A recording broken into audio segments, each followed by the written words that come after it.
शङ्करादिसेवितं विरक्तसकलमुनिवरसुरराजविनुतगुरुः भक्तारिपोषकं भवसुतं विनायकं भक्तिमुक्तिप्रदपूषितं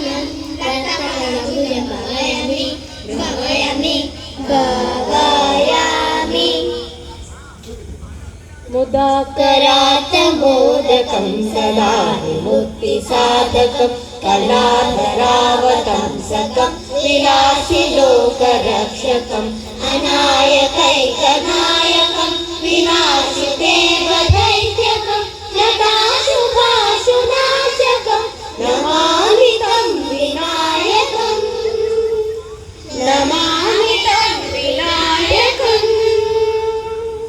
न तेतरातिभीकरं नवोदितार्कभास्वरं नमः सुरारिनिर्झरं लताधिकापदुधरं न तेतरातिभीकरं नवोदितार्कभास्वरं नमः सुरारिनिर्झरं लताधिकापदुधरं सुरेश्वरं विधीश्वरं गजेश्वरं गणेश्वरं महेश्वरं तमाश्रये परात्परं निरन्तरम्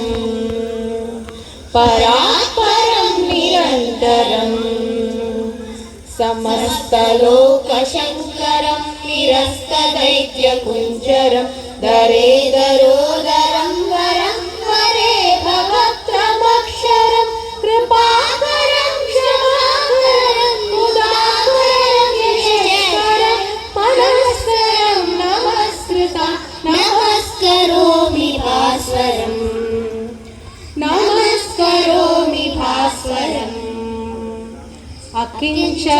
अकिञ्चनातिमार्जनं चिरन्तनोक्तिभाजनं पुरारिपूर्वनन्दनं सुरारिगर्वचर्वणं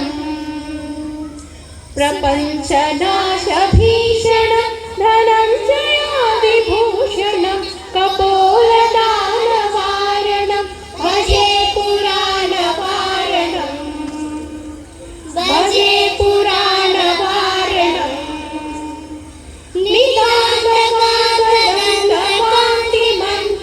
नितान्तकान्तकान्तिमन्तकान्तकात्मजम् अचिन्त्यरूपमन्तहीनं मन्तराय गृन्दनं हृदन्तरे निरन्तरं वसन्तमेव योगिनं तमेकदन्तमेव तं विचिन्तयामि सन्ततम्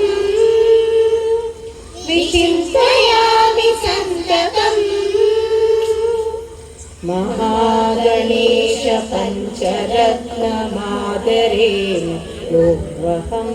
प्रजल्पति प्रभातके हृदि स्मरन् गणेश्वरम्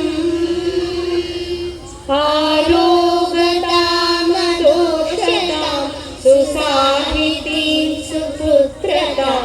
समाहितायुरश्रुभूति मद्युपैति सा